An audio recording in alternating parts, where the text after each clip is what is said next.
Everyone, welcome to my channel M education. I am Geetu Tyagi. Friends, आज मैं आपको chapter second explain करूँगी, class 11th English. इस chapter का नाम है we are not afraid to die if we can all be together, written by Gordon Cook and Alan East. Guys, ये कहानी वास्तविक कहानी है, ये कोई मनगढ़ंत कहानी नहीं है। और इस कहानी में एक कपल होता है, वो एक समुद्र की यात्रा करना चाहता है क्योंकि उनको दोनों को जो एडवेंचर होता है वो बहुत पसंद होता है। उन्हें यात्राएं करना बहुत पसंद है क्योंकि 200 साल पहले एक कैप्टन जेम्स नाम का एक व्यक्ति था। उसने समुद्र की यात्रा की थी, बहुत दिन तक यात्रा वो करता रहा था। वो कपल जो कैप्टन जेम्स था, उसकी यात्रा को, उस बात को वो दोबारा दोहराना चाहते हैं। वही याद एक बार दोबारा लाना चाहते हैं क्योंकि वो भी यात्रा करना चाहते हैं। तो चलिए फ्रेंड्स, हम देरी ना करते हुए अपनी समरी को स्टार्ट करते हैं। ये समरी थोड़ी लॉन्ग हो सकती है, लेकिन आपको समझ जब ही आएगी जब ये वीडियो आप लास्ट तक देखेंगे। तो चलिए फ्रेंड्स, हम शुरू करते हैं अपनी summary. This is an adventure story. ये एक एडवेंचर स्टोरी है, साहसिक कहानी है। The narrator was 30 years old businessman. Narrator 37 साल का है और वो एक व्यापारी है। He and his wife were adventure loving. वह और उसकी पत्नी एडवेंचर को बहुत पसंद करते हैं, उन्हें यात्राएं करना बहुत पसंद है। The couple decided to duplicate the round the world voyage made 200 years early by captain James. वो कपल उस बात को दोहराना चाहते हैं, एक बार ऐसी यात्रा वो दोबारा करना चाहते हैं जो 200 साल पहले कैप्टन जेम्स ने की थी। They spent 16 years gaining experience of sea journey in the ocean. उन्होंने इस जर्नी के लिए 16 साल बर्बाद किए हैं। उन्होंने 16 साल एक्सपीरियंस लिया है कि किस तरीके से समुद्र की यात्रा की जाती है। Then one day the whole family set out on the long and difficult journey. फिर एक दिन सारा परिवार यात्रा के लिए निकल पड़ता है। अपार्ट फ्रॉम द राइटर के अलावा हिज वाइफ मैरी, उसकी पत्नी जिसका नाम मैरी है, एंड देयर 2 children, और उनके 2 बच्चे हैं। 6 year old सन जोनाथन, एक 6 साल का बच्चा है, उनका लड़का है जिसका नाम है Jonathan. And 7 years old daughter, और 7 साल की एक बच्ची है जिसका नाम है Suzanne. Also take part in this journey. वो भी इस जर्नी में हिस्सा लेते हैं क्योंकि उन्हें भी यात्राएं करना बहुत पसंद है। They named their boat Wave Walker. वो अपनी बोट का नाम वेव वॉकर रखते हैं। इट इज़ 23 meters, जो कि उनकी बोट होती है वो 23 meters की होती है और 30 टन की ब्यूटीफुल वुड की बनी हुई होती है, लकड़ी की वो बनी हुई होती है, बहुत सुंदर बोट होती है उनकी। They had spent month fitting it. उन्हें महीनों लग गया है उसकी फ़िटिंग करने के लिए, उसे बनाने के लिए। विद नेसेसरी थिंग, क्या क्या चीज़ें चाहिए जब हम यात्रा पर जाएंगे, इस तरीके से उन्होंने बोट बनाई है ताकि उन्हें यात्रा करती बार कोई भी परेशानी का सामना ना करना पड़े। And testing it out in the rough weather, और उन्होंने उसे टेस्ट भी कर लिया है कि कहीं मौसम ख़राब हो गया तो हमारी जो बोट है वो काम करेगी या नहीं करेगी। They had planned a journey of 1,05,000 kilometers. उन्होंने 1,05,000 किलोमीटर की जर्नी करने का निश्चय किया है। वो बहुत लंबी यात्रा करेंगे। The first leg of this journey past pleasantly. पहला दिन जो होता है जर्नी का वो प्लीजेंटली व्यतीत हो जाता है उनका, कोई भी डिफ़िकल्टीज़ नहीं आती है उनके सामने, वो अच्छे से खुश रहते हैं और उनकी यात्रा अच्छी हो जाती है। After that they reached east. उसके बाद वो पूर्व की तरफ पहुंच जाते हैं, पूर्व की तरफ वो टर्न ले लेते हैं। दे टुक 2 person एज अ हेल्पर। वहाँ से वो 2 हेल्पर ले लेते हैं ताकि उन्हें रास्ते में कोई प्रॉब्लम हो तो वो हेल्पर उनकी मदद कर सकें। वो हेल्पर कौन होते हैं? दे वर लैरी विगिल, जो कि एक अमेरिकन होते हैं, एंड हब्स सैगलिर स्विस, जो कि एक सैगलिर है, जो कि एक स्वीडन का व्यक्ति है। उन दोनों व्यक्तियों को वो अपने शिप पर ले लेते हैं ताकि वो उनकी रास्ते में हेल्प कर सकें। ऑन देयर सेकेंड डे, अपने यात्रा के दूसरे दिन, out of the Cape Town से वो निकलते हैं। They begin to encounter strong wind, उन्हें एक स्ट्रॉन्ग विंड का सामना करना पड़ता है, एक तूफ़ान का सामना करना पड़ता है। The strong wind did not worry narrator, ये जो बहुत तेज़ हवा चल रही है ये नरेटर को बिल्कुल भी परेशान नहीं हो रही है, क्योंकि उसकी बोट बहुत मजबूत है, अच्छी है।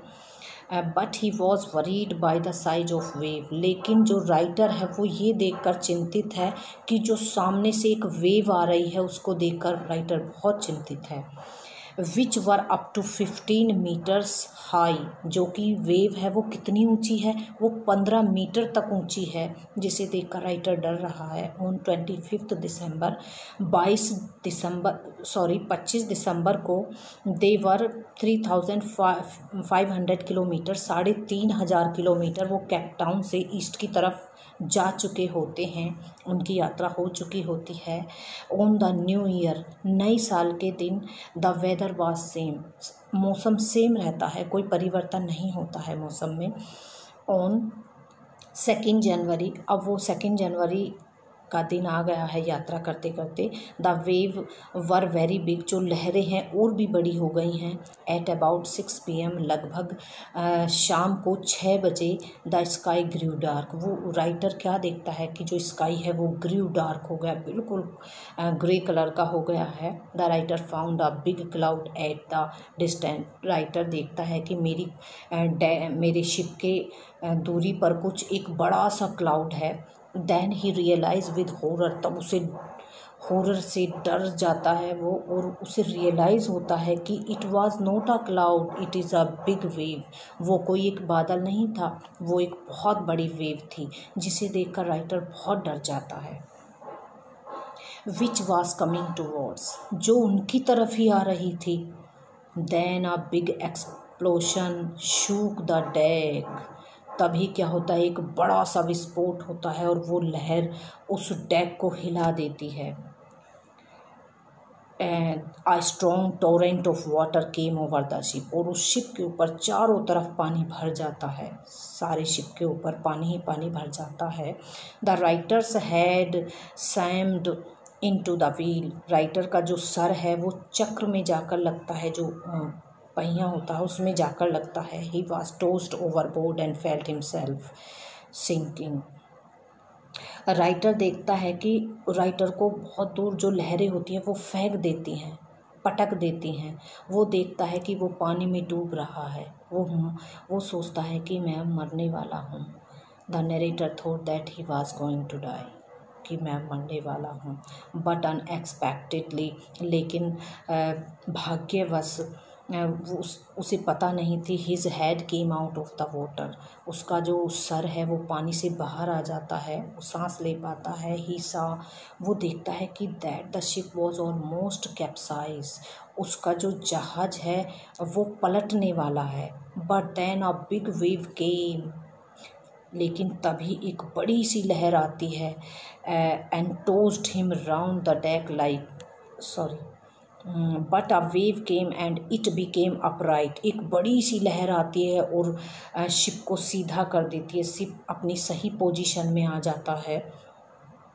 His life line became tight, अब उनका जो जीवन था और भी टफ हो गया था, और भी मुश्किल हो गया था। विद डिफ़िकल्टीज़, क्योंकि समस्या उनके सामने और भी आने वाली थी। ही रीच्ड द शिप, वो बहुत मुश्किल से शिप तक पहुंच गया। The wave tossed him round the deck like a doll, लहरों ने उसे जो डेक था, जो छत थी शिप की, उस पर पटक दिया था। हिज लेफ्ट रिब, उसकी जो लेफ्ट पसली थी वो क्रैक हो गई थी, हड्डी में क्रैक आ गया था। His mouth was filled with water and Brock teeth, उसके मुंह में खून भरा हुआ था, क्योंकि जो राइटर है उसके सारे दांत टूट गए थे और उसका जो माउथ था वो खून से भरा हुआ था।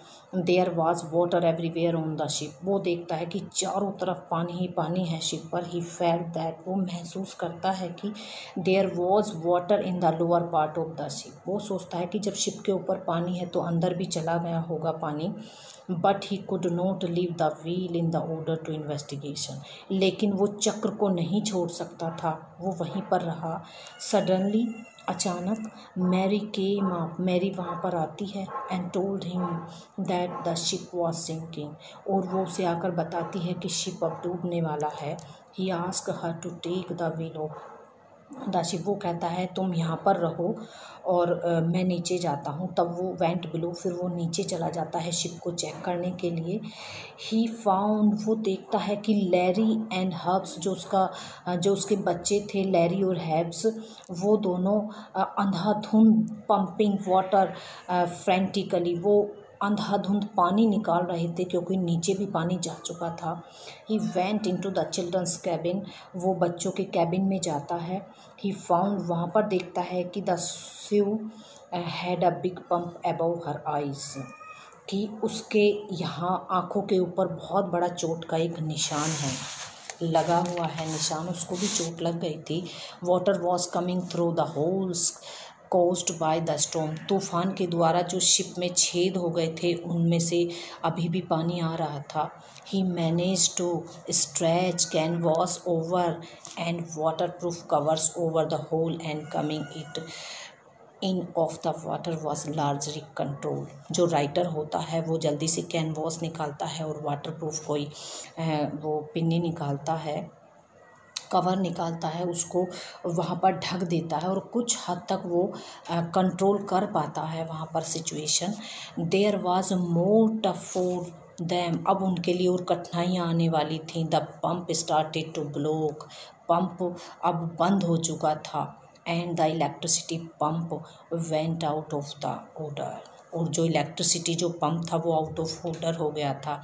जब भी हमारी इलेक्ट्रिसिटी जो चीज़ें होती हैं या कोई भी मशीनरी होती है तो we can say it is out of order. जब भी वो ख़राब होती हैं तो हम ये कह सकते हैं कि वो आउट ऑफ ऑर्डर हो गई हैं। He found that the 2 spare pump, वो देखता है कि 2 स्पेयर पंप और पतवार and dinghies and the main anchor, और जो लंगर था, जो कश्ती थी, जो पतवार थे, वो सब पानी में गिर चुके थे।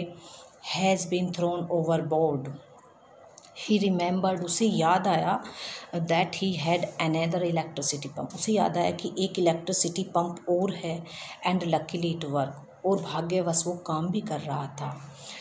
बाय द नेक्स्ट मॉर्निंग, अगली सुबह तक most of the water level was under control, अगली सुबह तक पानी ज़्यादातर कंट्रोल हो चुका था। But there was a big leak somewhere, लेकिन कहीं पर कोई लीकेज था उसमें जहाँ से पानी आ रहा था। It found that some section of the lower part of the ship had been smashed, writer ने देखा कि जो शिप का नीचे का एक हिस्सा था वो टूट चुका था। द नरेटर को रियलाइज़ हुआ that the ship would not hold together long enough for them to reach Australia, writer को पता चला कि अब मेरा शिप टूट गया है थोड़ा सा और इसकी ऐसी कंडीशन नहीं है कि हम ऑस्ट्रेलिया तक जा सकें। राइटर थोड़ा चिंतित हो गया। ही चेक्ड हिज चार्ट, वो चार्ट को चेक करने लग जाता है।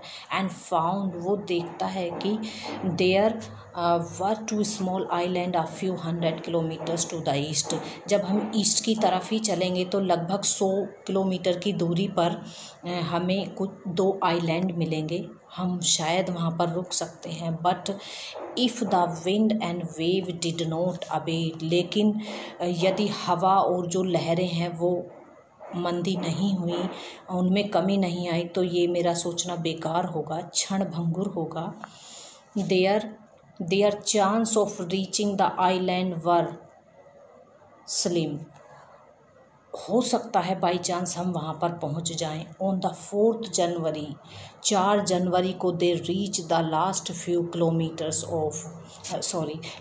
फ्यू सेंटीमीटर ऑफ वाटर, वो 4 जनवरी तक शिप का जो पानी था वो केवल कुछ ही सेंटीमीटर तक रह गया था, उन्होंने कंट्रोल पा लिया था। Now they had only to keep pace, अब उन्होंने शिप की रफ्तार पकड़ ली थी। with the water still coming in. They took food for first time in 2 days. उन्होंने 2 दिन में पहली बार खाना खाया था। But there bad luck was still not over, लेकिन अभी उनका बुरा जो भाग्य था वो अभी ख़त्म नहीं हुआ था, उनके सामने मुसीबत और आने वाली थी। In the afternoon black cloud began building up behind them, अभी भी उनकी शिप के पीछे देख रहा था राइटर के काले बादल अभी भी बन रहे थे। बाय डाउन ऑन जनवरी 5, जैसे जैसे 5 जनवरी का दिन बीता, there situation was again very bad, उनकी जो सिचुएशन थी, स्थिति थी, वो और भी बदतर बेकार हो गई। The narrator went in to comfort the children, narrator अपने बच्चों को देखने के लिए चला गया कि वो सही हैं कि नहीं। जॉन ने पूछा, जो उनका बेटा था, if he was going to die, क्या मैं मरने वाला हूँ अभी। देन ही सैड, तब राइटर बताता है कि they were not afraid to dying if they could all be together, मैं मरने से बिल्कुल नहीं डरता यदि हम सारे साथ हों। चैप्टर का नाम भी इसी लाइन पर दिया गया है, हमें मरने से नहीं डरना चाहिए यदि हम साथ हों।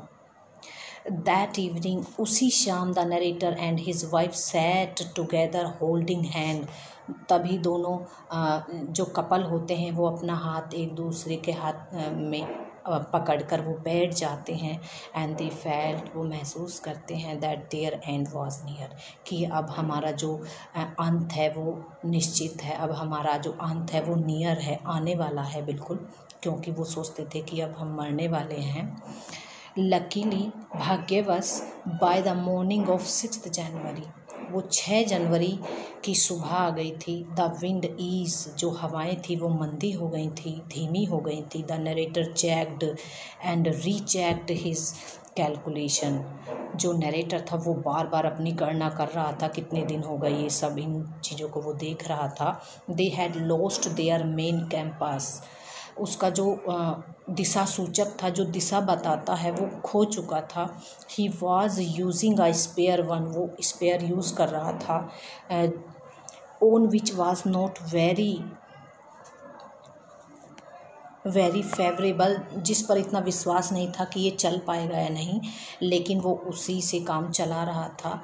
अबाउट 2 PM, लगभग 2 PM 2 बजे, he hold Larry to steer a course of 185 degree, उन्होंने कहा कि जो शिप है उसको 185 डिग्री की तरफ टर्न करो। He said that if they were luckily they could expect to see the island at about 5 PM, यदि हमारा भाग्य साथ रहा तो हम 5 बजे तक आइलैंड पर पहुंच सकते हैं।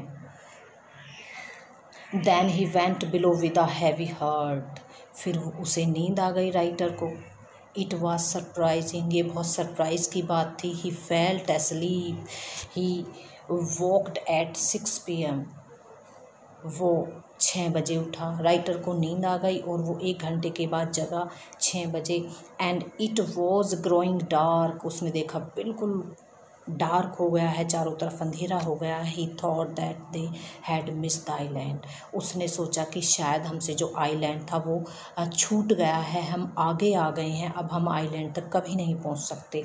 बट जस्ट देन, लेकिन तभी Jonathan came and told his father, Jonathan अपने पिता के पास आया और वो बताता है they were about to reach the island, कि अब हम आइलैंड तक पहुंचने वाले हैं। The narrator could not believe his ear, narrator को अपने उसकी बात पर बिल्कुल भी विश्वास नहीं हुआ, उसे नहीं लगा कि हम पहुंच जाएंगे। ही रस्ट ऑन डेक, वो भागकर डेक पर गया, शिप की छत पर गया।